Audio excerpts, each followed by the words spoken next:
Good afternoon, everybody. A very good afternoon to all of you, बच्चों. We are live in the problem series of electrical machine. और आज हम एक नया topic start करने जा रहे हैं, दैट इज डीसी मशीन. तो आज जो दोनों सेशन आपके होने वाले हैं, they are going to be about DC machine. और इस पर्टिकुलर सेशन के अंदर मैं आपसे डीसी मशीन के कंस्ट्रक्शन रिलेटेड क्वेश्चंस पे बात करने वाला हूं. काफी इंटरेस्टिंग होने वाला है सेशन, काफी इन डेप्थ क्वेश्चन मैं आपसे डिस्कस करने वाला हूं, तो मजा आएगा. मैं आपको टाइमर भी दूंगा, डेफिनेटली बहुत ज्यादा टाइम तो नहीं दूंगा क्योंकि ये सेशन आप लोगों के सीखने के लिए है. यानी कि आप इस सेशन के क्वेश्चंस का जब सॉल्यूशन देखोगे then you will come to know जो भी कॉन्सेप्ट आपने पढ़े हैं एक्चुअली उनको अप्लाई कैसे करना है. तो चलिए इसी बात पे शुरू कर लेते हैं.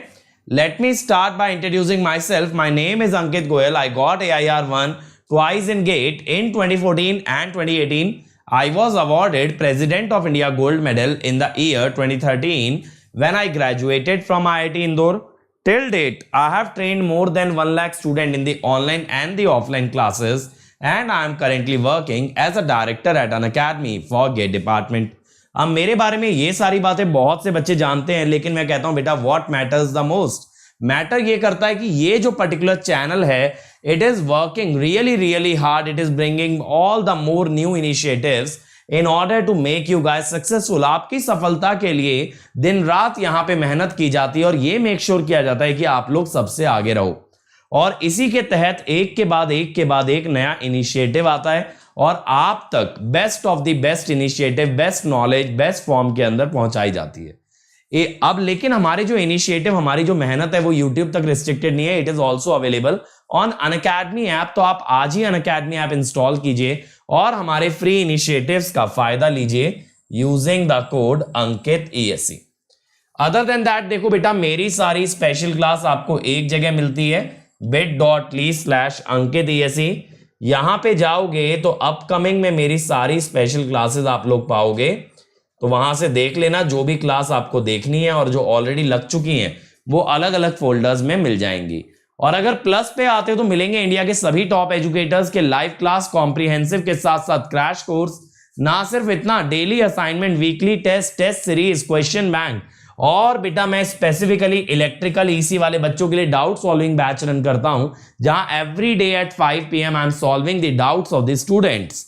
और मैं आपको बता दूं इसकी फीस बढ़ने वाली है बेटा 1 जुलाई से, इसलिए ज्वाइन करने का सोच रहे हो तो इमीडिएटली ज्वाइन कीजिए. बाकी इससे भी ऊंची उड़ान भरनी है देन गो विद आइकॉनिक. वहां ये सबके साथ मिलेगा पर्सनल कोच जो पूरा स्टडी प्लानर बनवाएगा. ये कोच आपका गेट एंड ESE टॉपर होता है, तो ये आपको काफी अच्छी एडवाइस देता है. इवन टीचर्स आपके साथ रेगुलर सेशन करते हैं, स्टडी बूस्टर सेशन. आपको टेस्ट का सेपरेट एनालिसिस मिलता है, स्टडी मटेरियल मिलता है, और एक डेडिकेटेड टीम आपको मिलती है जो सारी क्वेरीज आंसर करती है. अब यहां अगर आप कोड लगाते हैं अंकित ESE तो आपको इमीडिएटली मिलता है बेटा 10% डिस्काउंट. मेरी पर्सनल गाइडेंस में तैयारी करोगे और साथ ही साथ इस कोड से जुड़े और बहुत से बेनिफिट आपको दिए जाएंगे. अब इसी बात पे आ जाते हैं यार अपने आज के टॉपिक पे, that is construction of DC machine. तो जल्दी से बता दो, आर यू गाइस रेडी? और रेडी हो तो बेटा लाइक कर दो, शेयर कर दो, ठीक है. आप ही लोग के लिए मैं संडे भी ऑफ नहीं ले रहा हूं, संडे को भी क्लासेस ले रहा हूं, तो लाइक और शेयर तो बनता है मेरे भाई, लाइक और शेयर तो बनता है. अब 7 days अ वीक हम लोग काम कर रहे हैं, तो थोड़ा तो इसमें सपोर्ट आप लोगों का चाहिए, है ना. चलो तो फर्स्ट क्वेश्चन आ रहा है भाई, फर्स्ट क्वेश्चन. चलो जी, इस क्वेश्चन को पढ़ो, समझो, और फिर मैं इसको करवाता हूं. Estimate the number of turns needed on each commutating pole of a 6-pole generator delivering 200 kilowatt at 200 volt. Given number of lap connected armature conductor 450, interpole air gap 1 centimeter, flux density in the interpolar air gap 0.3 Weber per meter square. Ignore the effect of iron part of the circuit and the leakage. चलिए अभिजीत बेटा उस पे भी हम बात करेंगे, IN के subjects के लिए भी. अभी IN का देखो यार, पिछली बार हमने लास्ट ईयर सब्जेक्ट अरेंज किए लेकिन बच्चे नहीं आए, उसके अंदर 4-5 बच्चे बैठते थे. हाँ बेटा, I am okay after taking the vaccine. चलो चलो चलो, कम ऑन एवरीवन।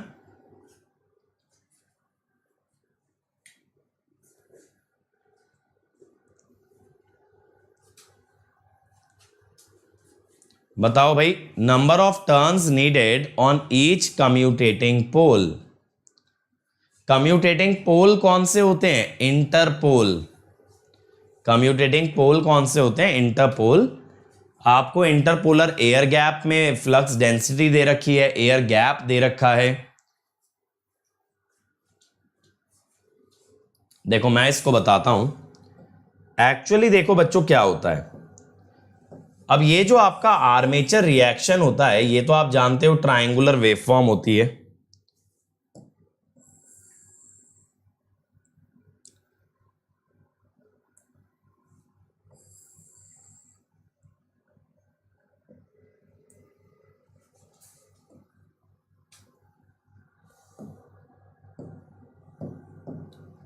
तो देखो आप ये चीज जानते हो बहुत अच्छे से, armature reaction is the having a triangular shape, correct. अब जो आपका इंटरपोल वाला इफेक्ट होता है, इंटरपोल वाला होता है आपका, ये जो मैक्सिमम वैल्यू आती है ना, मैक्सिमम वैल्यू आती है अलोंग क्यू एक्सिस। ये मैक्सिमम वैल्यू आती है एट क्यू एक्सिस। अब इसे कैंसिल करने के लिए आप किसका यूज करते हो? इंटरपोल का। आप किसका यूज करते हो बेटा? इंटरपोल का, है ना। अब इंटरपोल का अगर आप यूज करते हो मेरे भाई, तो इंटरपोल का इफेक्ट ऐसे होता है, उल्टा इससे, इसे कैंसिल करने के लिए, ठीक है। ये होता है एफ इंटरपोल। अब इसने हमें क्या बोला? पहले तो मैं यहां पे आर्मेचर करंट निकाल लूंगा, that is power by voltage 200 kilowatt by 200 volt, that is 1000 ampere. अब मैं कहता हूं आर्मेचर रिएक्शन, आर्मेचर रिएक्शन कितना होता है? आर्मेचर रिएक्शन होता है आपका, ये होगा IA by A into Z by 2P। Z होता है नंबर ऑफ कंडक्टर। अब IA आ गया, लैप कनेक्टेड है बेटा, लैप कनेक्टेड है, इसीलिए number of parallel path is equal to number of pole is equal to 6, ठीक है। 1000 बाय 6, नंबर ऑफ कंडक्टर कितने हैं बेटा? 450 हैं, बाय 2 इंटू पोल कितने हैं? 6 है। तो जरा देखें कितना हो गया, 1272। एक बार इसको डिवाइड कर लेते हैं, थोड़ा सिंपल हो जाएगा चीजें हमारे लिए। इतना समझ आ रहा है ना बेटा? 6250। सर ये फॉर्मूला कैसे लिखा आपके माइंड में, ये भी आया होगा। IA बाय A जो होता है बेटा, शंट नहीं बोला ना, तो शंट करंट क्यों लोगे? अब देखो IA बाय A जो होता है वो होता है current in each coil. IA by A होता है current in each coil. Z by 2 यानी number of turns, conductor by 2 number of turns, pole से डिवाइड किया तो ये बनता है आर्मेचर MMF पर पोल। अब मैं ये कहता हूं आपसे कि आपको क्वेश्चन में ये बताया गया है इंटरपोलर रीजन में कितनी फ्लक्स डेंसिटी है, यानी 0.3। तो H इंटरपोलर कितना होगा भाई? इंटरपोल में तो एयर गैप दे रखा है, तो एयर की वजह से μ0, और F net armature, sorry net MMF कितना होगा? H interpolar into air gap, H interpolar into air gap, ठीक है। नहीं बेटा ये क्वेश्चन EMF इक्वेशन का नहीं है आपकी, आज कंस्ट्रक्शन की बात कर रहा हूं, तो इस पे क्वेश्चन आएंगे, मशीन की कंस्ट्रक्शन, MMF, इन सब चीजों पे। अब नेट MMF होगा इंटरपोलर माइनस आर्मेचर रिएक्शन, ठीक है। Interpolar minus armature reaction. अब नेट क्या होगा भाई, बी है 0.3 by 4 pi into 10⁻⁻7। Air gap है 1 centimetre. F interpolar minus armature reaction है 6250। तो यहां से एफ इंटरपोलर आ जाएगा, देख लेते हैं कितना आ रहा है। सर आपने ये क्यों किया F interpolar minus armature reaction? क्योंकि हमें यहां पे नेट निकालना था, नेट निकालना था।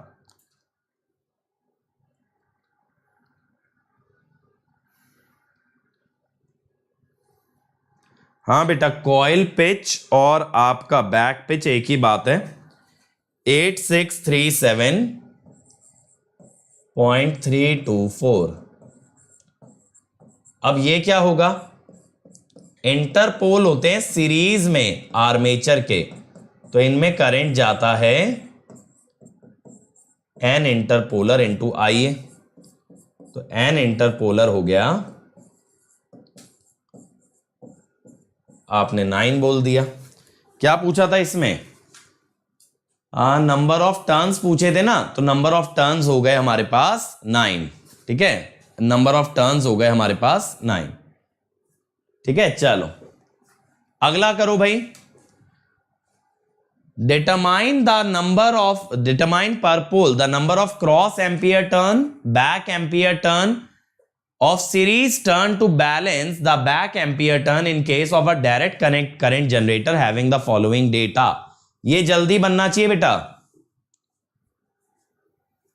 2 circuit wave winding angle of lead is 10 degree। यहां पे आपको दे रखा है एंगल ऑफ लीड 10 डिग्री। चलो बनाओ फटाफट, आपको मैंने लेक्चर के अंदर फॉर्मूला बताया है, तो बेटा लाइव अटेंड कर लो वरुण सर वाला। ठीक है, मैंने आपको फॉर्मूला बताया बेटा बैक और क्रॉस मैग्नेटाइजिंग आर्मेचर रिएक्शन का। ये वही कह रहा है, क्रॉस एम्पियर टर्न्स का मतलब है cross magnetising armature reaction, back ampere turns का मतलब है डीमैग्नेटाइजिंग आर्मेचर रिएक्शन। ठीक है, चलो जल्दी से बनाओ।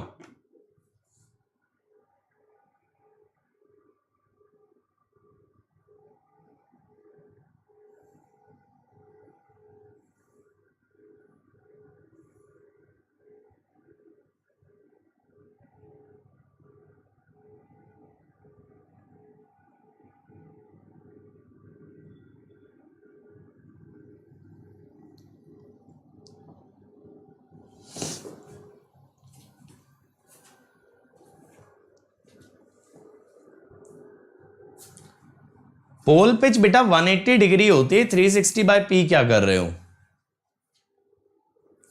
पोल पिच 180 डिग्री इलेक्ट्रिकल होती है या फिर 360 by number of poles mechanical कह सकते हो। बस स्लॉट से उसका कोई लेना देना नहीं है। नहीं बेटा, इस टाइप के न्यूमेरिकल आदत एचपीसीएल में नहीं आएंगे बेटा, ये न्यूमेरिकल काफी अच्छे लेवल के हैं। ये जो सीरीज में मशीन की करा रहा हूं ये तुम्हारा एचपीसीएल का लेवल नहीं है, पीएसयू के लेवल से ऊपर की सीरीज है ये। ठीक है, तो अगर सिर्फ पीएसयू पे फोकस कर रहे हो तो इस पे ज्यादा ध्यान मत दो। चलो देखें एक बार, देखो सबसे पहले मैं कहता हूं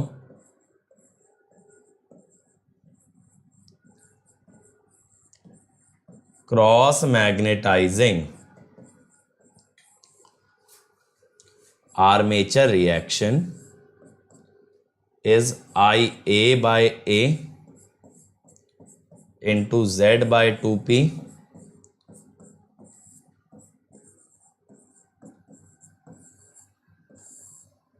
ये होता है।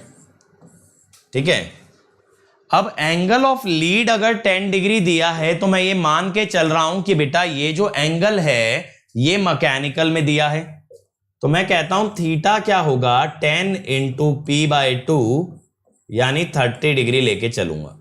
ठीक है, 30 डिग्री लेके चलूंगा मैं इसको। अब यहां पे क्या होगा देखना, IA 200 वेव वाइंडिंग है तो पैरेलल पाथ हुए 2, नंबर ऑफ कंडक्टर Z 500, पोल हैं आपके 6, ठीक है। 180 माइनस 60 यानी 120 बाय 180, ठीक है।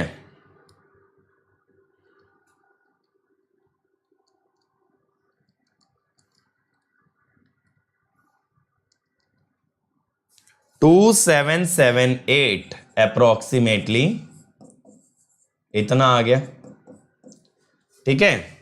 अब इसके बाद डीमैग्नेटाइजिंग आर्मेचर रिएक्शन की अगर बात करें, डीमैग्नेटाइजिंग आर्मेचर रिएक्शन, इसके बारे में अगर बात करें तो बचा हुआ जो होता है ना वो सारा डीमैग्नेटाइजिंग होता है। तो 180 माइनस 2 थीटा था, यहां पे 2 थीटा आ जाता है। अगर आपने मशीन की क्लास की है बेटा तो मैंने ये वाला फॉर्मूला डिराइव कराया है, ठीक है। अगर थ्योरी लेक्चर देखे हो 1389, चलो जी ये भी क्लियर हो गया। अब तीसरा पार्ट क्या पूछा है, series turns to balance the back ampere turns. Series में कितने टर्न्स डालोगे जिससे कि बैक एम्पियर टर्न्स आपके बैलेंस हो जाएं। सीरीज में जो भी डालोगे मेरे बच्चों वो ऑब्वियसली जो सीरीज में डाला जाएगा उसके अंदर करंट कितना होगा, उसके अंदर करंट होगा आपका IA। तो IA कितना है 200 है ना, IA कितना है 200। तो मैं क्या कहता हूं, लेकिन यहां ना लीकेज कोएफिशिएंट भी गिवन है, लीकेज कोएफिशिएंट भी आपको गिवन है। तो बताओ इसका क्या करोगे, जल्दी से बताओ।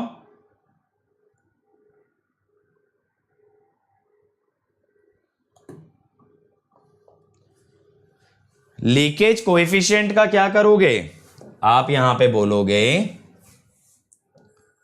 कि phi effective, back ampere turns की मैं बात कर रहा हूं,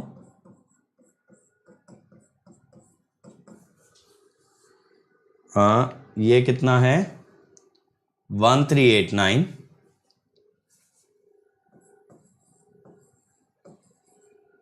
ठीक है। तो जस्ट अ मिनट,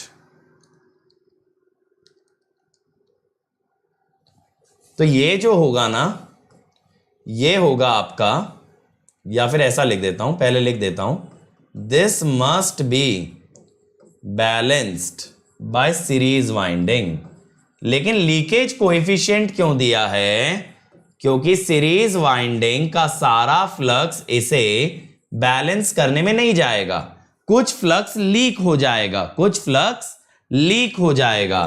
तो मैं कहता हूं N series into IA by 1.3, this is the effective series flux that cancels, effective series flux that cancels armature reaction। तो आप लिखेंगे N series into IA by 1.3,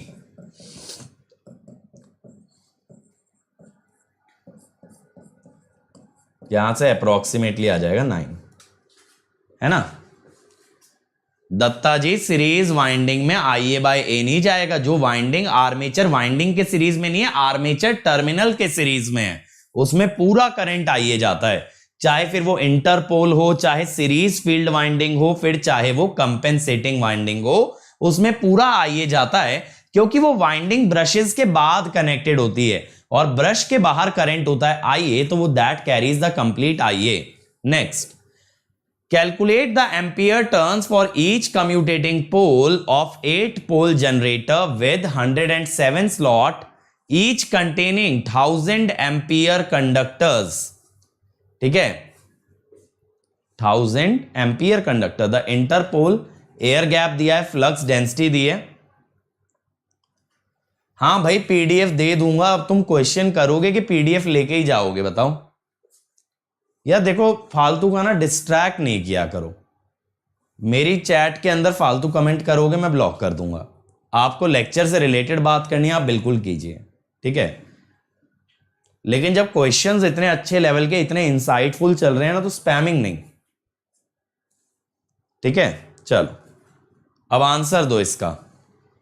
ampere turns, first question की तरह है ये। Each commutating pole of an 8 pole generator with 107 slot, each containing 1000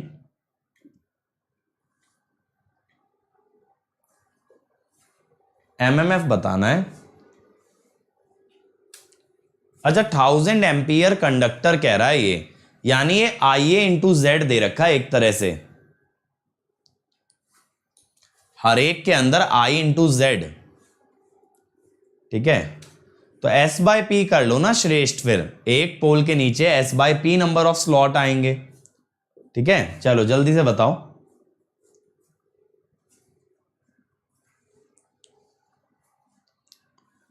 हाँ, तो questions तो टफ ही कराने, इजी करा के फायदा क्या। चलो बताओ।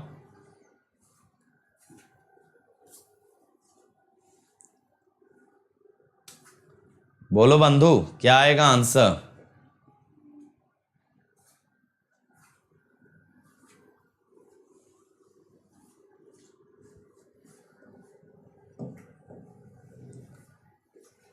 देखो ये जो है ना, ईच स्लॉट में है 1000 एम्पियर कंडक्टर। जैसे एम्पियर टर्न होता है ना, ऐसे ही ये एम्पियर कंडक्टर है। 8 पोल जनरेटर विद 107 स्लॉट। ठीक है, तो मैं कहता हूं IA इंटू जेड, सॉरी 1100 नहीं ना, 1000 है। IA इंटू जेड, क्योंकि आपके पास 107 स्लॉट हैं। ये हो गया, सारे स्लॉट्स का मैंने MMF ऐड कर लिया, तो 107 स्लॉट का कितना हो गया, 107 इंटू 1000। अब आप क्या जानते हो बेटा, F interpole minus FAR is F net. इसको हम लिखते हैं H in air gap into length of air gap, यानी B in air gap by mu naught into length of air gap. तो अब F इंटरपोल क्या होगा, F armature reaction, F armature reaction IAZ by A। इसने lap या wave नहीं बताया ना, और पोल दिए हैं 8। अब लैप या वेव इसके अंदर मिसिंग है। ठीक है, तो मान लो कि एग्जाम्पल ले लो लैप का, चलो हम लैप के हिसाब से कर लेते हैं। बाय ए कितना आएगा भाई, यहां पे A आ जाएगा 8 into Z bye 2P, Z तो हो ही गया, तो Z 1 बाय 2P। ठीक है, प्लस BG है 0.32 by mu naught 4 pi into 10 to the power -7। LG कितना है भैया, length of air gap is 1.2 centimetre. ठीक है, हम हमेशा ये मानते हैं इंटरपोल का जो फ्लक्स होगा ना या MMF होगा, वो रिक्वायर्ड से ज्यादा ही होगा, मतलब आर्मेचर रिएक्शन से ज्यादा होगा। उसके पीछे एक सिंपल सा रीजन है बेटा, उसके पीछे रीजन ये है कि आप ये चाहते हो कि ये जो आपका इंटरपोल वाला MMF है, this should cancel armature reaction as well as the reactance voltage. Reactance voltage आप जानते हो ना, कम्यूटेशन में जो आपको हैम्पर करती है, तो ये उसे भी कैंसिल करना चाहिए। इसी वजह से आप कहते हो इंटरपोल वाला ना आर्मेचर रिएक्शन से ज्यादा लेना है, इंटरपोल वाला आर्मेचर रिएक्शन से ज्यादा लेना है, ताकि ये आर्मेचर रिएक्शन के साथ साथ आपका रिएक्टेंस वोल्टेज को भी कट करे। चलो अगला सवाल। A 4 pole generator supplies a current of 143 ampere. It has 492 armature conductor. पहले पार्ट में वेव कनेक्टेड, दूसरे में lap connected. When delivering full load the brushes are given an actual lead. ये ब्रशेज होगा, brushes are given an actual lead of 10 degree calculate demagnetising ampere turns, ये तो निकाल दोगे। Shunt field winding takes 10 ampere, find the number of extra shunt field turn necessary to neutralise demagnetisation. फटाफट कर दो, बहुत इजी है। लैप और वेव कनेक्टेड में दोनों में डीमैग्नेटाइजिंग आर्मेचर रिएक्शन निकाल दो। पहले लैप के लिए कर दो, सॉरी पहले वेव के लिए, फिर लैप पे आएंगे। चलो भाई फटाफट बनाओ। अब तो मैंने आपको बता दिया। थैंक यू अंकित बेटा। हाँ बेटा लैप ले लेना नहीं गिवन है तो श्रेष्ठ वैसे गिवन होता है, ऐसा कंट्रोवर्सी किसी एग्जाम में किया तो नहीं जाएगा। लेकिन देखो डीसी मशीन के ना इस वाले पार्ट को ज्यादा कोई टच नहीं करता है, मतलब एज टीचर्स भी ना इससे भागेंगे, इससे बचेंगे। लेकिन मैं आपके लिए इतने सॉलिड लेवल के क्वेश्चन सिर्फ इसलिए लेके आया हूं यार, जब मशीन हमारा सबसे बड़ा सब्जेक्ट है, मतलब मशीन से ऊपर हमारे लिए लाइफ में कुछ है ही नहीं। अगर हम इलेक्ट्रिकल इंजीनियर्स की तरह सोचें तो इसको भी अगर अच्छा नहीं किया तो फिर क्या करेंगे। इसमें भी बना लो इजी इजी क्वेश्चन, खुश हो जाओ कि भाई बहुत अच्छा पढ़ लिया हमने तो सारे सवाल बन गए। बट हम लोग इसलिए थोड़ी पढ़ रहे हैं सेटिस्फाई होने के लिए, हम लोग पढ़ रहे हैं नॉलेज के लिए। अगर नॉलेज के लिए पढ़ रहे हो तो फिर अच्छे क्वेश्चन लगाओ, टेस्ट करो खुद को, do you understand each concept और नॉट। अगर आपकी अंडरस्टैंडिंग ही नहीं बनी मशीन में तो कल को यार किसी भी इंटरव्यू में या कहीं भी बैठोगे, how can you answer that you are an electrical engineer. अरे वाह। तुम्हें बेटा इससे क्या करना है, ये क्वेश्चन किस किताब से है बताओ। अब देखो पहले मैं थीटा निकालता हूं, थीटा होगा p/2 इंटू 10 डिग्री, जो ब्रशेस का एंगल है। पोल कितने हैं, IA है और पोल है 4, तो 20 डिग्री। तो मैं कहता हूं F डीमैग्नेटाइजिंग, ठीक है, is 2 theta by 180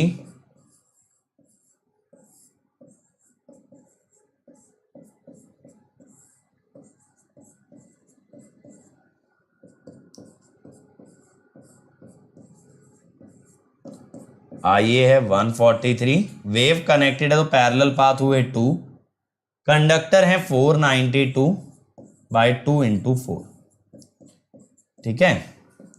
तो ये कितना हो गया यार, 40/180 इंटू 143/2 इंटू 492/2 इंटू 4, 977 तो 978 मान लो बेटा,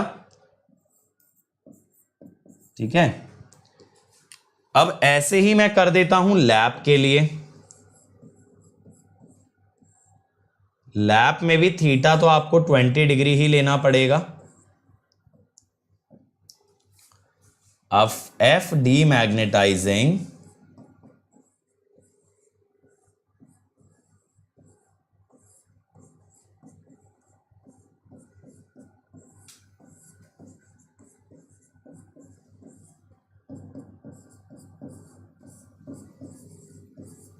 अब पैरेलल पाथ कितने लोगे बेटा, पैरेलल पाथ लोगे, 4 पोल हैं तो 4, Z 492/2 इंटू 4,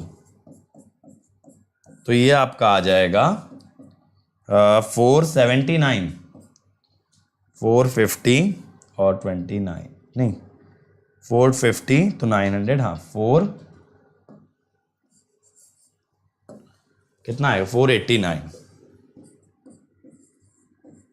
ठीक है। अब पूछा है इसे कैंसिल करने के लिए फील्ड वाइंडिंग में कितने टर्न्स लगेंगे। फील्ड वाइंडिंग का करंट दे दिया तो मैं कहता हूं NSH dash ISH should be equal to 978। NSH dash का मतलब है बेटा कितने एक्स्ट्रा टर्न्स लगेंगे।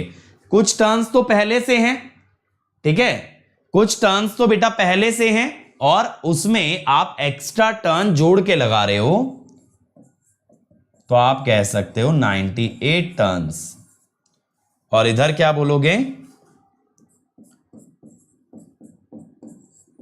इसे कैंसिल करने के लिए 489, तो NSH डैश इस कितना 49, ये आ जाएगा। ठीक है, हाँ एक्चुअल लिखा है तो मैकेनिकली होगा। चल बेटा ये जीएनए एमएनए से रिलेटेड ही तो है आशुतोष भाई, ब्रशेस को शिफ्ट कर रहा हूं तो इसीलिए तो कर रहा हूं क्योंकि उसे एमएनए पे लगाना है।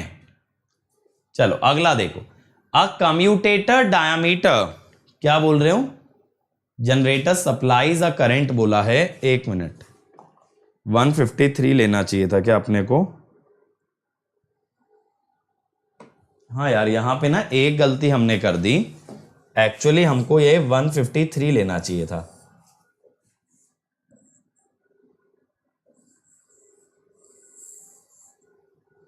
ये सही बोला, आइए जो आएगा ना वो 153 आएगा।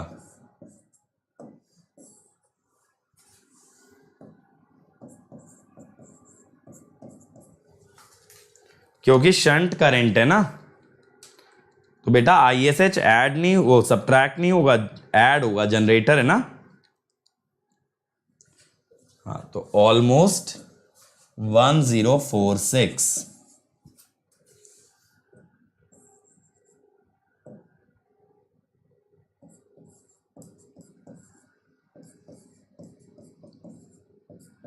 एक 105 ले लो, 1046 तो 523, 52.3 तो 53 ले लो, ठीक है। यहां पे IA होगा IL प्लस ISH 143 प्लस 10 यानी 153, ठीक है। चलो थैंक यू विभा बेटा। चलो अगले पे आते हैं, a commutator having a diameter of 676 centimetre rotates at 600 RPM, find the approximate time of commutation. हाँ बेटा जो सप्लाई करेगा वो IL होगा, IA नहीं होगा। चलो जल्दी से बताओ, इसका तो सिंपल फॉर्मूला है टाइम ऑफ कम्यूटेशन का, क्या होता है time of commutation, length of brush या brush width over commutator speed.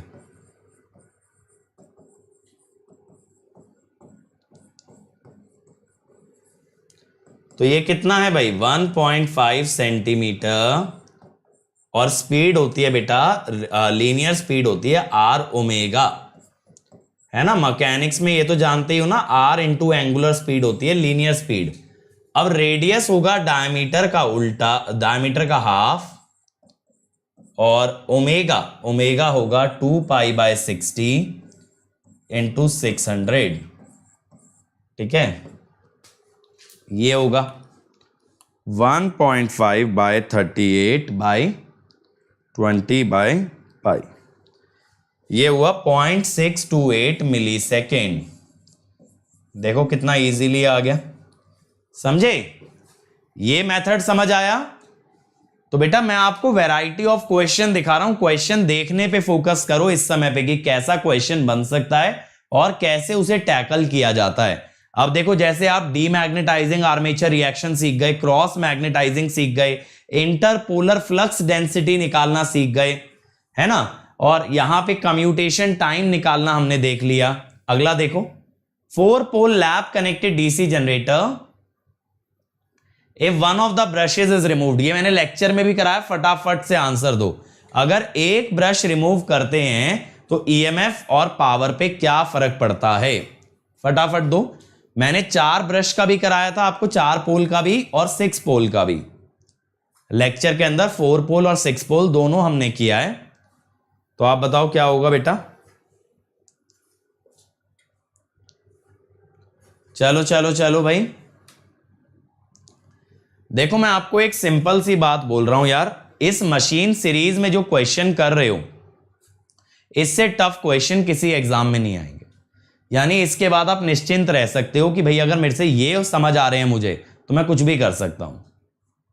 ठीक है आकाश बेटा, अब देखो यहां पे क्या होता है, अगर एक ब्रश ओपन कर देते हैं हमारा सर्किट कैसा होता है, 3 ब्रशेज रह जाएंगे ना।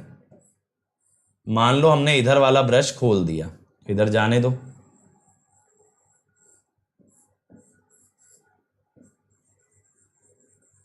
ठीक है, ये हमने ओपन कर दिया। अब ये दो ब्रश एक साथ जुड़े होते हैं बेटा, राइट, और ये एक इधर से। अब हमारे चार पैरेलल पाथ के लॉजिक से इधर से करंट जाता है हर एक में IA/4। तो यहां से गया IA/4 और इधर से भी गया IA/4। तो यहां से करंट बन गया IA/2 और यहां से डायरेक्टली KCL लग के IA/2। अब भाई पैरेलल में से कुछ हटा दो, वोल्टेज तो बदलेगी नहीं। ठीक है, पैरेलल में से कुछ हटा दो, वोल्टेज तो बदलेगी नहीं। तो EMF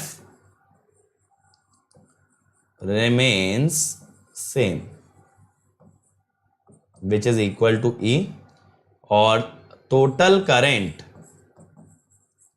करंट हो चुका है बेटा IA/2। तो पावर हाफ हो जाएगी, क्योंकि वोल्टेज सेम रही, करंट हाफ हो गया। वोल्टेज सेम, करंट हाफ, तो पावर विल बिकम हाफ। चलो अगला, जल्दी से बेटा। अब इस टाइप का क्वेश्चन बता चुका हूं, ये फटाफट बनना चाहिए, इसमें टाइम नहीं लगना चाहिए। Come on everybody. आपको डायमीटर दिया है, कम्यूटेटर का स्पीड दी है, ब्रश की विड्थ दी है। ब्रंच बोल रहे हैं, लग रहा है किसी ने भूखे रह के बनाया ये है। मोटर होगी तो किसमें, किस क्वेश्चन में, इसमें कह रहे हो बेटा? मोटर में डेवलप पावर नहीं आती ना विनय, मोटर के अंदर डेवलप पावर नहीं होती। मोटर के अंदर करंट कितना जाएगा ये इस बात पे डिपेंड करेगा कि आपने मोटर से मैकेनिकल लोड कितना जोड़ा है। अरे वाह, नमन ने फटाफट निकाल दिया 0.573 मिली सेकेंड। बताओ, और लोग बताओ भाई। अरे EB इंटू IA तो होती है, वो मैकेनिकल में जाती है ना, इलेक्ट्रिकल में नहीं आती है, मैं ये कह रहा हूं। तो मैकेनिकल में कितनी पावर जाएगी तो इस बात पे डिपेंड करेगा ना, मैकेनिकल लोड कितनी पावर डिमांड कर रहा है। देखें भाई, commutation time is brush width by commutator speed. Brush width by commutator speed. अब ब्रश विड्थ कितनी है? 50 सेंटीमीटर, नहीं सॉरी 1.5 सेंटीमीटर। अभी मैंने आपको बताया इसको कैसे लेते हैं, R ओमेगा ना, तो डायमीटर से रेडियस हुआ 25 सेंटीमीटर और ओमेगा होगा 2π/60 इंटू 1000। पता है क्या होता है, डीसी मशीन के कंस्ट्रक्शन के सवालों को बाहर से देखो ना तो ऐसा लगता है जाने क्या पूछ लिया है ना, क्या पूछ लिया है भाई, ये सब चीजें हम कैसे कर पाएंगे, लेकिन दिमाग लगाओगे सब करोगे। अब जरा ये देखें, a DC shunt motor running at 1500 RPM at rated load torque, discuss what would happen. अरे श्रेष्ठ बेटा, मैकेनिकल लोड जितनी पावर डिमांड करेगा उतनी देने के लिए सप्लाई से उतना ही करंट खींचोगे। डीसी मशीन के अंदर, अगर डीसी मोटर के अंदर आपने ज्यादा हैवी मैकेनिकल लोड लगाया तो सप्लाई देने के लिए, उसे पावर देने के लिए आपको ज्यादा करंट ड्रॉ करना पड़ेगा सोर्स से। अब इस पे आओ, rated load torque, what would happen if the following changes are made, field terminals are reversed. One by one बताते जाना है। कम्यूटेटर स्पीड होगा, इलेक्ट्रिक्स हो सकता है टाइपो एरर हो गया हो, कम्यूटेटर स्पीड कर लेना वहां पे, ठीक है।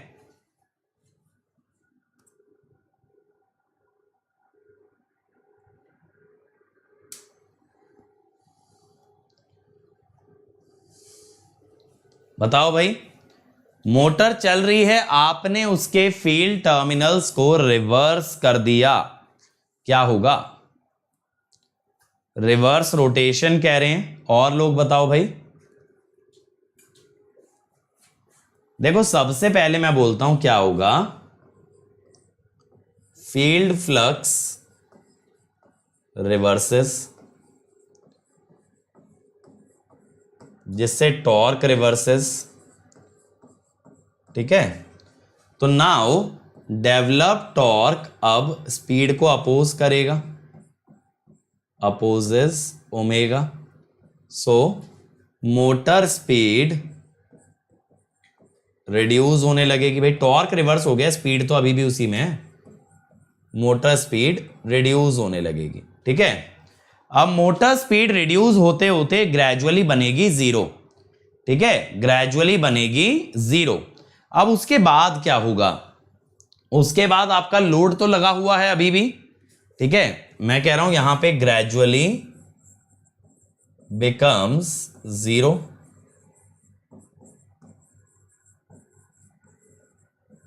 And eventually rotates in reverse direction. Finally उल्टी डायरेक्शन में घूमेगी। ठीक है, आर्मेचर करंट क्यों बदलेगा भाई? आर्मेचर करंट बदलने का मतलब है मोटर बन गई जनरेटर। वो बिना प्राइम मूवर के तो होगा नहीं, है ना। चलो अगला, supply wires are reversed. Supply wire reverse करने से क्या होगा?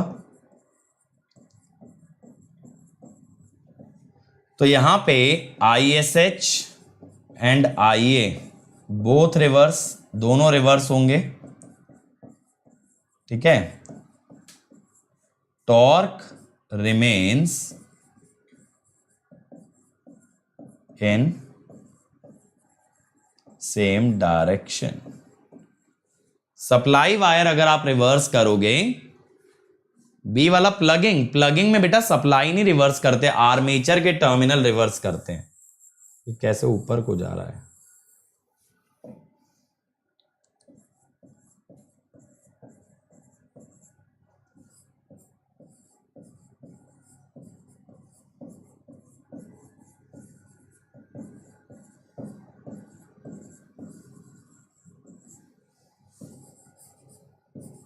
क्योंकि ISH भी VT पे डिपेंड करता है ना बेटा, तो इसे प्लगिंग नहीं बोलेंगे। ISH होता है VT by RSH, VT by RSH।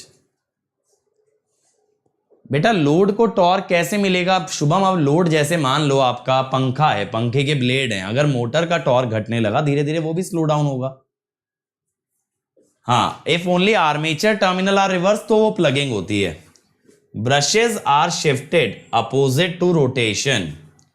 Brushes को शिफ्ट किया भाई रोटेशन के अपोजिट, क्या होगा?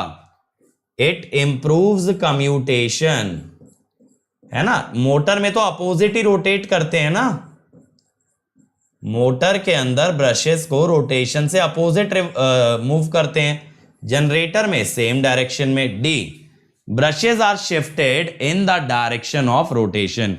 हाँ, सी में और बात कर सकते हो। इससे क्या होता है? इससे डीमैग्नेटाइजिंग आर्मेचर रिएक्शन प्रोड्यूस होता है, जिसके कारण फाई कम होता है। फाई कम होने से स्पीड बढ़ती है और टॉर्क कम होता है, क्योंकि स्पीड ऐसे लिखते हो ना, N is equal to EB by KM phi, इसीलिए स्पीड घटेगी। अब डी में देखो क्या बोला है? Brushes are shifted in the direction of rotation. Brushes shifted, देखो ये क्वेश्चन PSUs में आ सकता है, ये वाला जो अभी हम कर रहे हैं ना 6 part, in direction of rotation. In such a case क्या होगा? Phi magnetising is produced. यहां मैग्नेटाइजिंग आर्मेचर रिएक्शन प्रोड्यूस होगा। इससे क्या होगा? इससे फ्लक्स बढ़ेगा।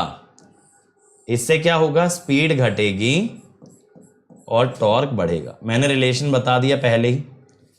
अगला क्या है? The armature is wound with a fewer turns of thick wire. Armature को कम टर्न से वाउंड किया गया है। Brushes remain stationery. श्रेष्ठ उन्हें रोटेट कर रहा है, मतलब कि उनकी पोजीशन चेंज की है। तो आर्मेचर के अंदर नंबर ऑफ टर्न्स रिड्यूस किए, एन आर्मेचर रिड्यूसेस। तो इससे क्या होगा? आर्मेचर टर्न्स रिड्यूस करने से एक तो RA कम होगा, FAR कम होगा,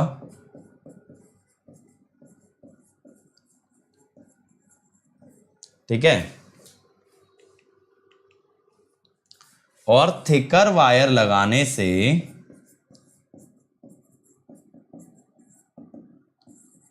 आर्मेचर करंट रेटिंग बढ़ेगी, आर्मेचर करंट रेटिंग बढ़ेगी, ठीक है। अब यहां पे पूछा है लेकिन मोटर के ऑपरेशन पे क्या असर आएगा। अगर आपने मोटर के अंदर बढ़ा दिया है, सॉरी नंबर ऑफ टर्न्स कम कर दिए हैं, अगर मोटर के अंदर आर्मेचर के नंबर ऑफ टर्न्स कम कर दिए हैं तब क्या होगा। तो मैं ये कह सकता हूं बेसिकली कि phi increases due to reduction in FAR। इससे क्या होगा, इससे स्पीड बढ़ेगी, सॉरी स्पीड कम होगी और टॉर्क बढ़ेगा। लास्ट है कि फील्ड वाइंडिंग के कुछ टर्न्स को शॉर्ट कर दिया। लास्ट है some of the field turns are shorted. तो फील्ड टर्न शॉर्ट करने से क्या होगा, सबसे पहली चीज फाई कम हो जाएगा, फाई कम तो स्पीड ज्यादा और टॉर्क कम, ठीक है, सिंपल है।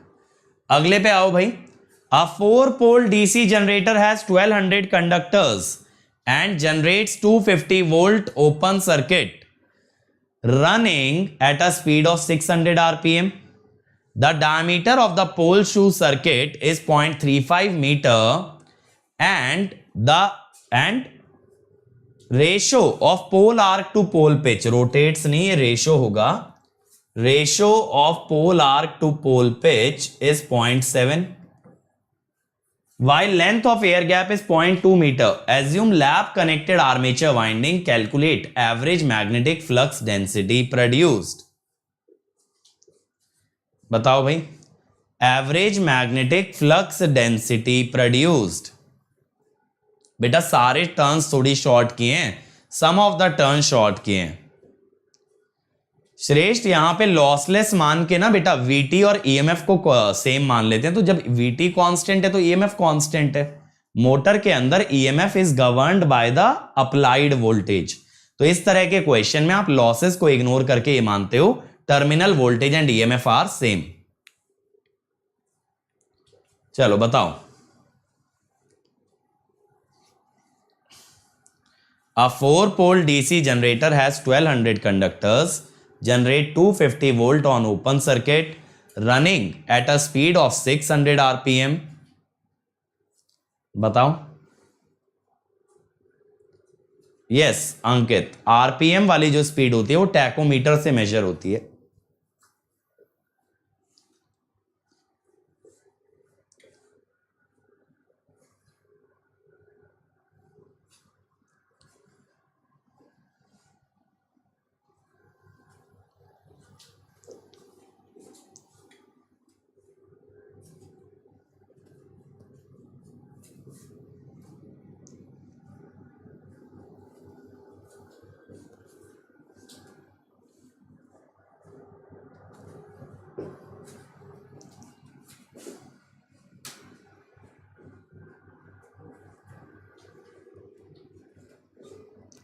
जल्दी से बताओ यार क्या आएगा।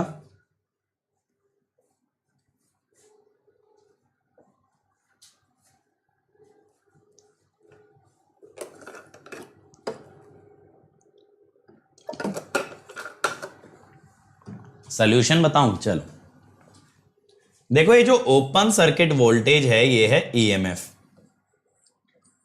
Which is phi NZ by 60 into P by A।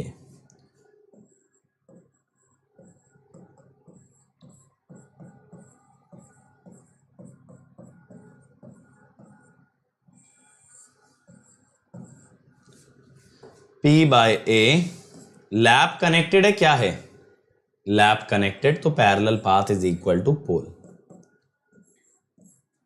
60 by 12,000, 25 by 1200,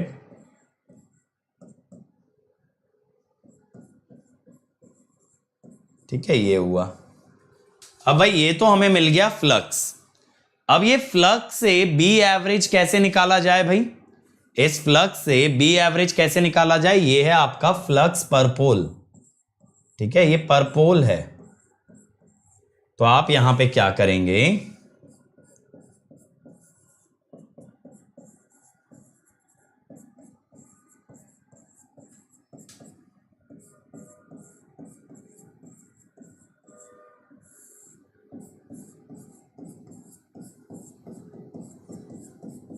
ये पोल आर्क बाय पोल पिच क्यों किया भाई? क्योंकि पोल पूरे रीजन के अंदर नहीं फैला रह सकता, ये बात ध्यान रखेंगे। Pole arc by pole pitch से मल्टीप्लाई करते हैं because pole can not be spread through the entire region.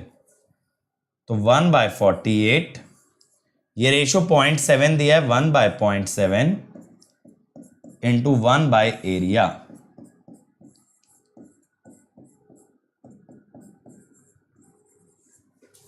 तो बी एवरेज कितना आएगा? देखे भाई, 1/48/0.7 by pi D square. Diameter कितना है? 0.35, 0.3093 टेस्ला, यही आ रहा है भाई, 0.3093। ठीक है, जल्दी से बताओ, मैं एक बार आंसर चेक कर लेता हूं मेरे पास क्या है। चेक करना कैलकुलेशन में कोई गड़बड़ हुई है क्या?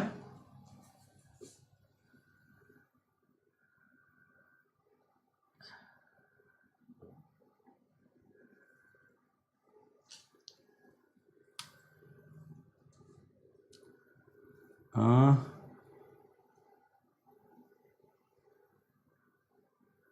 ये मुझे लगता है लेंथ ऑफ एयर गैप की जगह ना लेंथ ऑफ आर्मेचर होना चाहिए था।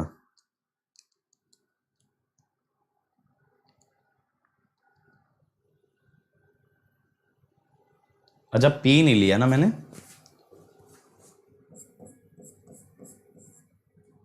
एक सेकेंड, पाई डायमीटर कितना है? 0.35,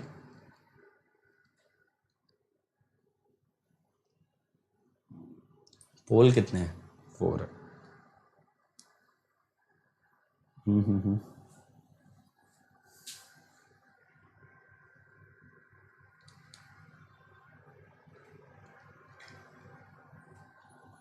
यार यहाँ पे ये एक तो ना मुझे ये डेटा थोड़ा सा डाउटफुल लग रहा है, क्योंकि लेंथ ऑफ एयर गैप कभी भी 20 सेंटीमीटर तो नहीं हो सकती।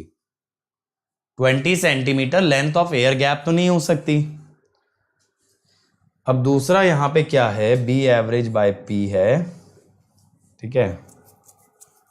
अब ये पाई डी स्क्वायर बाय 4 अगर मैं ले रहा हूं, ये तो सही निकाला है ना मैंने, 255 इंटू 600 इंटू 1200, 20,000।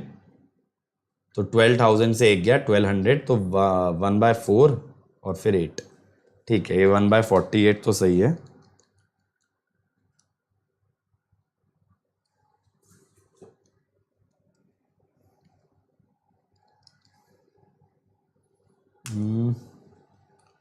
कहाँ पे गड़बड़ आ रही है?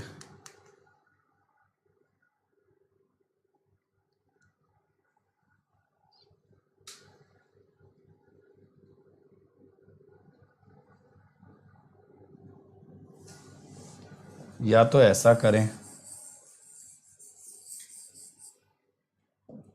ये ना लेंथ ऑफ आर्मेचर होनी चाहिए, ना कि लेंथ ऑफ एयर गैप,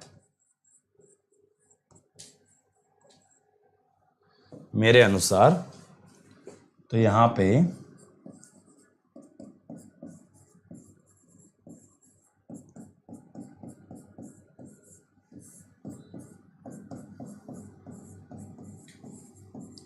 ये होना चाहिए।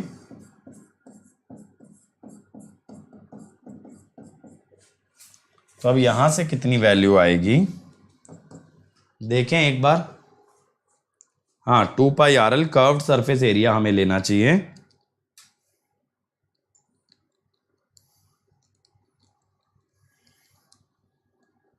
0.5413 आ रहा है यार, ये बन जाएगा फिर, और क्या है ना। ये लेंथ ऑफ आर्मेचर होना चाहिए, एयर गैप की लेंथ कभी इतनी ज्यादा नहीं होगी, ठीक है।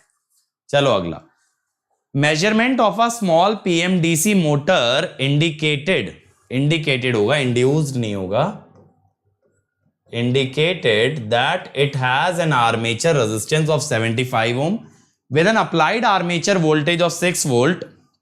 The motor is observed to achieve a speed of 1057 rpm while drawing a current 13 milliampere. Calculate motor torque constant, no load rotational loss, stalling torque, stalling current and torque at an applied armature voltage of 6 volt. Area बेटा curved surface area लिया है cylinder का विनय। Curved surface area क्या होता है, 2 पाई R L या pi D L divided by P divided by number of poles. जैसे यहां पे ये होता है ना,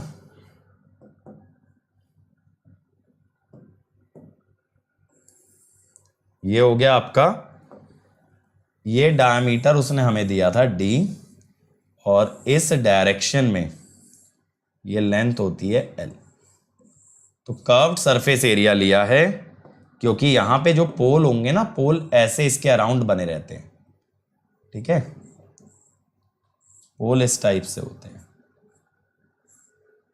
ठीक है ना।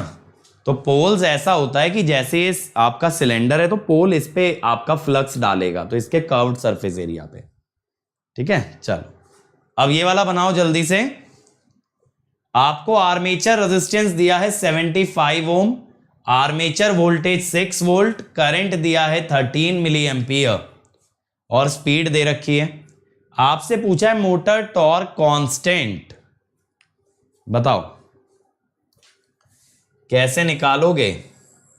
ईएमएफ निकाल दो भाई, 6 minus I A into R A,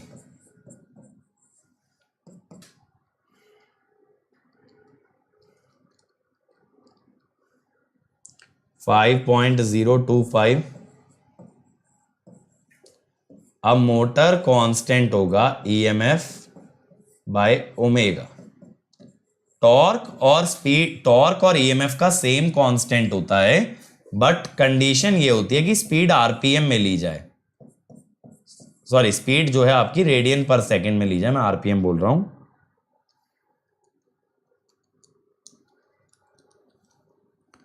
point 0453 या 39 को 454 कह लो, ये होगा आपका टॉर्क कांस्टेंट कह लो, ईएमएफ कांस्टेंट कह लो, मोटर कांस्टेंट कह लो, कुछ भी कह सकते हो।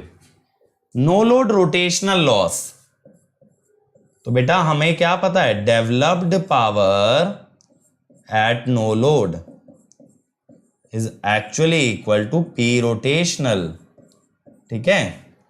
तो रोटेशनल लॉस कितने आ गए, E B into I A no load, ठीक है। E B into I A no load यानी 5.025 इंटू 13, 65.325 मिलीवॉट, ठीक है। तीसरा स्टॉलिंग करंट, स्टॉलिंग का मतलब होता है बेटा स्पीड का जीरो होना, जिसका मतलब ईएमएफ का जीरो होना, तो करंट हो जाता है VT by R A. 6/75, 75 into 4 होता है 300, 8 होता है 600, 80 मिली एम्पियर, और टॉर्क हो जाएगा के एम इंटू आई ए, अभी निकाले हो ना के एम, 3.632 मिली न्यूटन मीटर, ये हो गया, ठीक है। इलेक्ट्रिक्स बेटा यहां पे ना फाई कांस्टेंट रहेगा क्योंकि ये परमानेंट मैग्नेट डीसी मोटर है ना, तो इसके अंदर आपका फ्लक्स इंक्लूडेड है, ठीक है। यहां फ्लक्स इंक्लूडेड है, परमानेंट मैग्नेट है ना, परमानेंट मैग्नेट के अंदर फ्लक्स इंक्लूडेड होता है, ठीक है। तो इस सेशन को यहीं तक रख रहे हैं, अब हम 5 बजे मिलेंगे और एफिशिएंसी पे बात करेंगे। मैंने आपको कंस्ट्रक्शन बेस्ड काफी क्वेश्चन समझा दिए कि किस टाइप से करने होते हैं, कैसे demagnetising, cross magnetising, armature reaction का फंडा होता है। ठीक है, चलो तो बेटा ये नया बैच हमारा स्टार्ट हो रहा है वेंसडे से और फीस भी बढ़ने वाली है।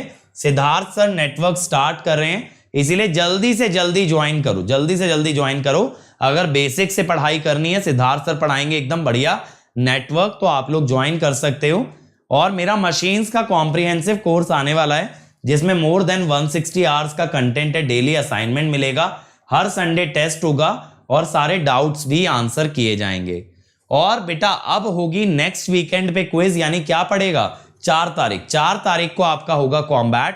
तो 4 तारीख को आप लोग कॉम्बैट में अपीयर करें और using the code Ankit ESE आप लोग अपीयर करें और बढ़िया तरीके से रैंक लेकर के आए। ठीक है, अदर देन दैट बेटा प्राइजेस बढ़ने वाले हैं 1 जुलाई से, इसीलिए इमीडिएट ज्वाइनिंग इज रिक्वायर्ड, क्योंकि फिर बाद में आप लोग लेट हो जाओगे।